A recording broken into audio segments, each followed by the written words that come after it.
From Mermaid Palace and Radiotopia, Suburban Paradise,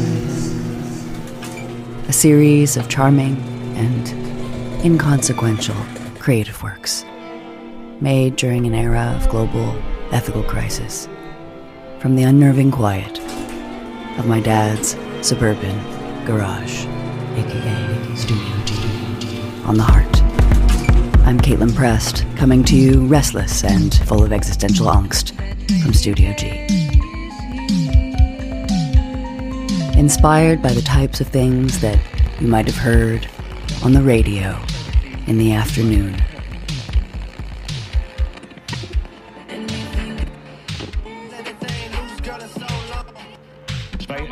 Vai deixar nas farmácias.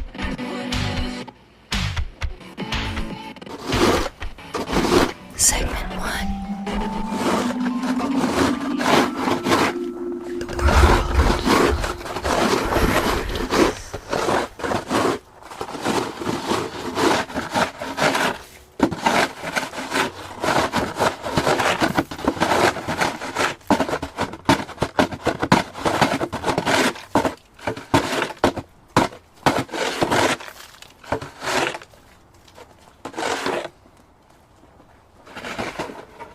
Can you guess where I am? Do you know what time of year it is? What time of day?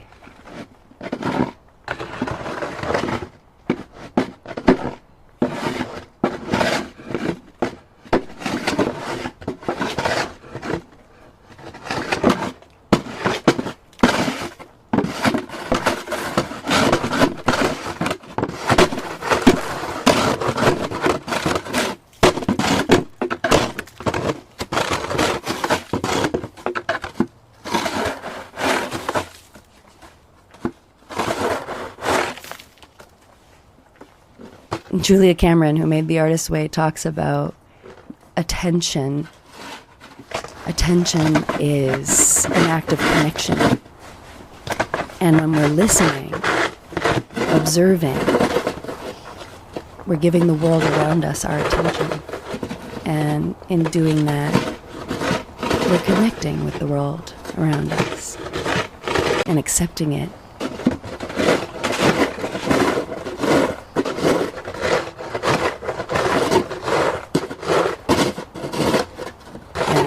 And accepting it is the beginning of loving it.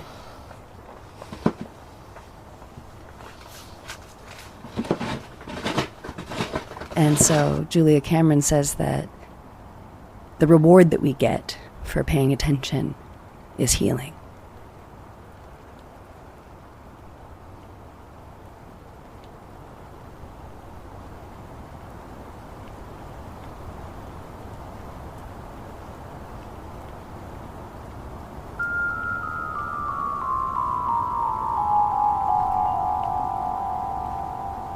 Segment 2, Diary. One diary entry from one period of time that has not been altered, shared in its most earnest, honest, and naked form.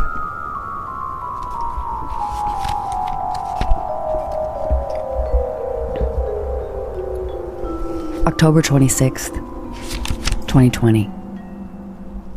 5 more days in this quote-unquote month off.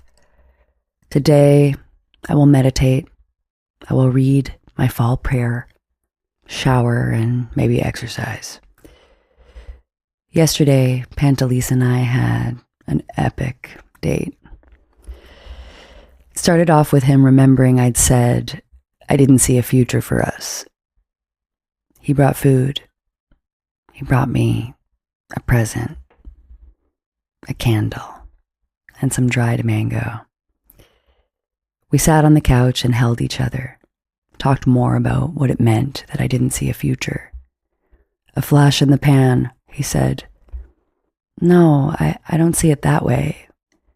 I see it as a chapter, that we have something to learn from one another, that we're helping each other grow, and that you will always be part of me if we let ourselves fall in love.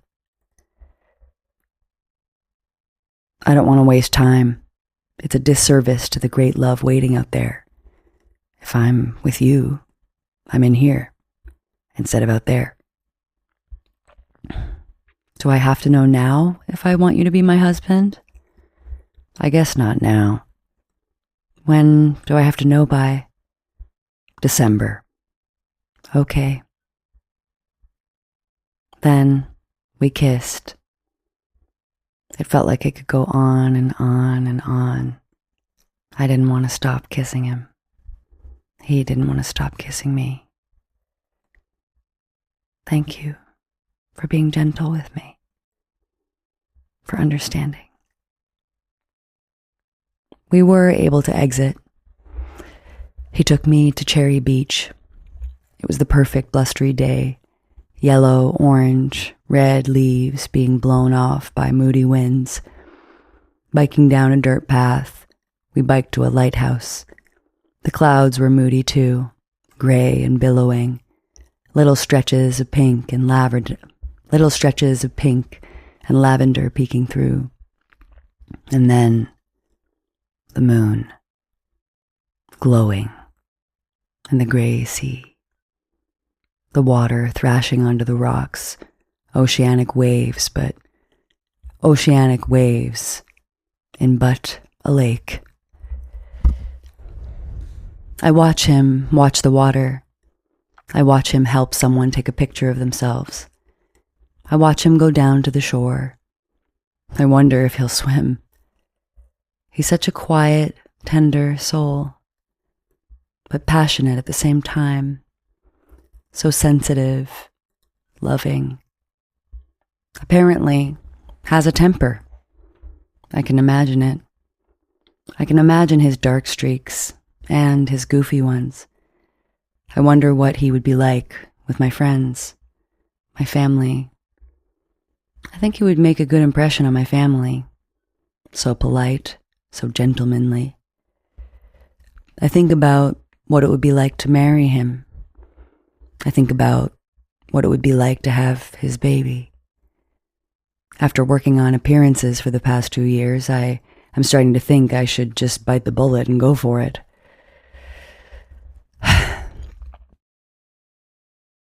On the bike back, he says to me, I gotta tell you, you are not a fun person to bike with. I'm taken aback.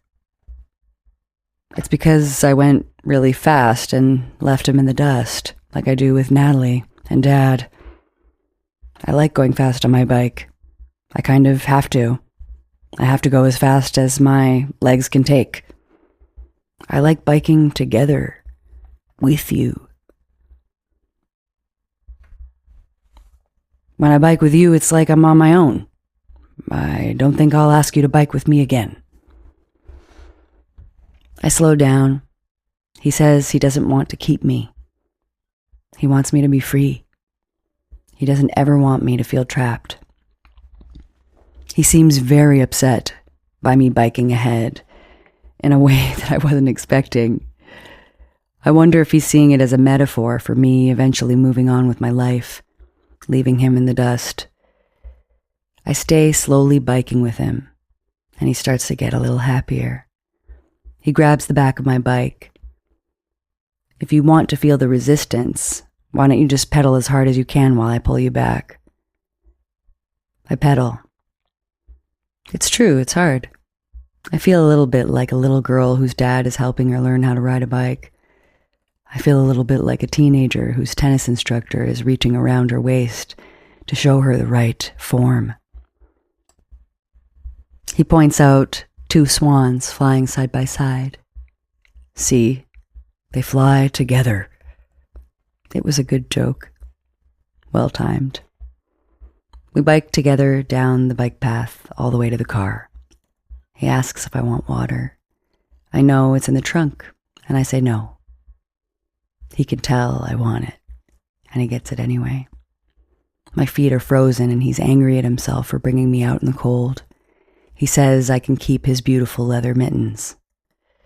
He tells me he Googled me to find a picture he could jerk off to. I'm charmed by this. We go to the grocery store. He pays for the groceries. Would you mind if I got this? Is that okay?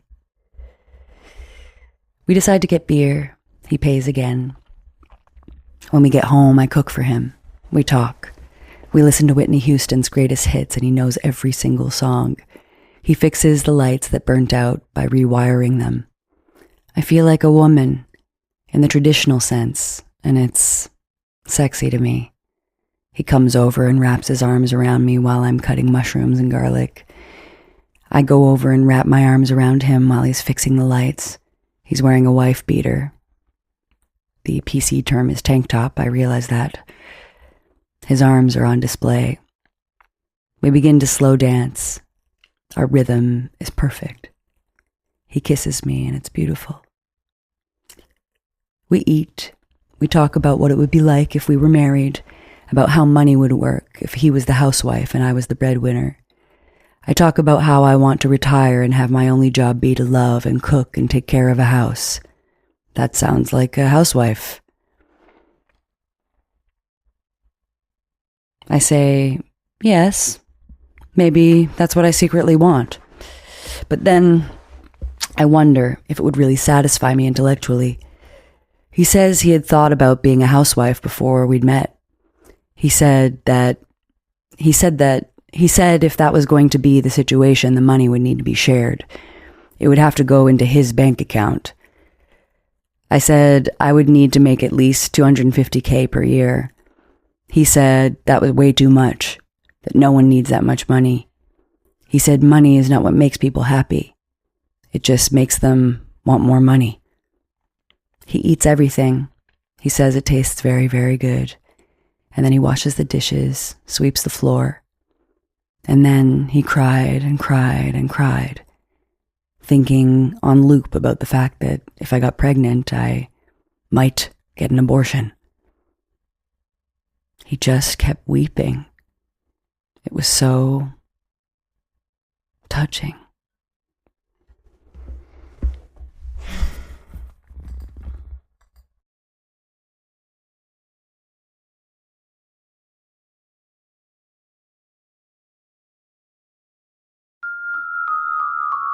Segment 3. Raw sound. From the date of the diary entry that you heard. A day later, he was like, I just cried and cried all day at the thought of you killing our child. And then he was like, I don't feel safe with you. And I don't think, like, if we kiss, like, that'll lead to sex, and then who knows what'll happen. He doesn't believe in birth control. Anyway, he's a total patriarch. It's very incompatible, but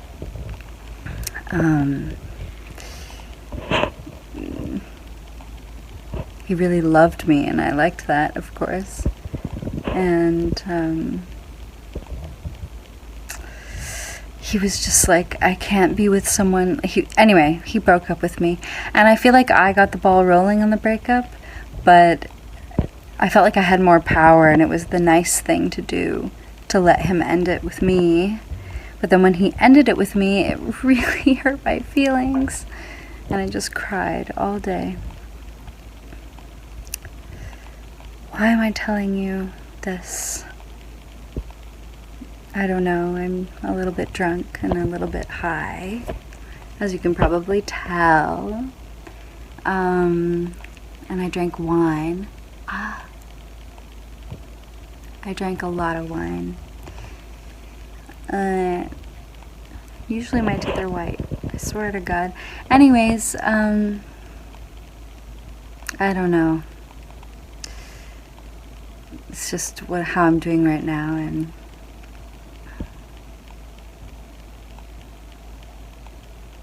I thought about letting him make me pregnant.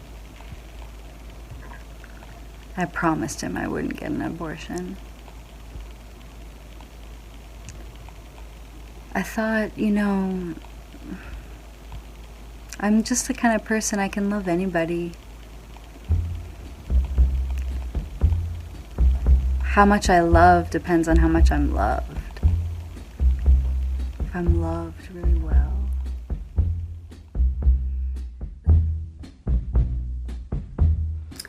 Follow me on Instagram at Caitlin Prest. Donate to the Unemployed Philosophers Guild, of which I am a member. I don't like the word unemployed because it suggests that I'm But there's a state called being employed, and I'm it. I'm not unemployed. I'm not fun-employed. I refuse to work until the world starts to make sense to me again. And I'm so angry and confused about the ways that it doesn't make sense to me, that even though I have more creative freedom than most artists I've ever met, I cannot continue. I cannot continue.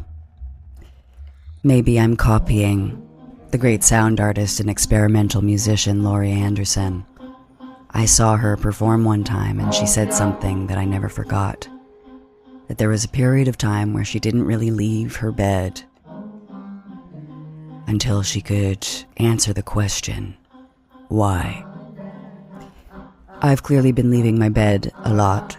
Technically, I am employed working on contracts that I abandoned in 2024. I don't know, it's just not my work ethic that I was brought up with. Even though I like to play first and work later, I do end up working later and I work until it's mandatory that I play because it's been 15 years now of working without playing much.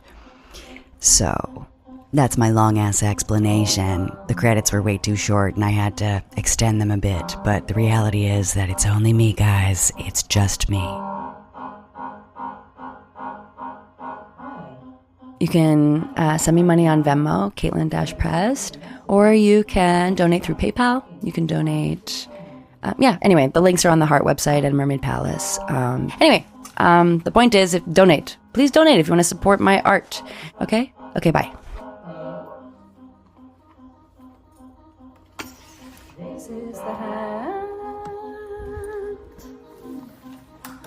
that takes. Here come the planes.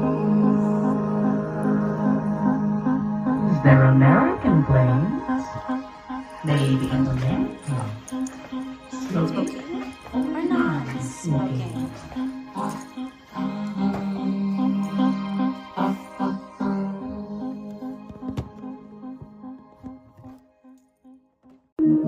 Radiotopia.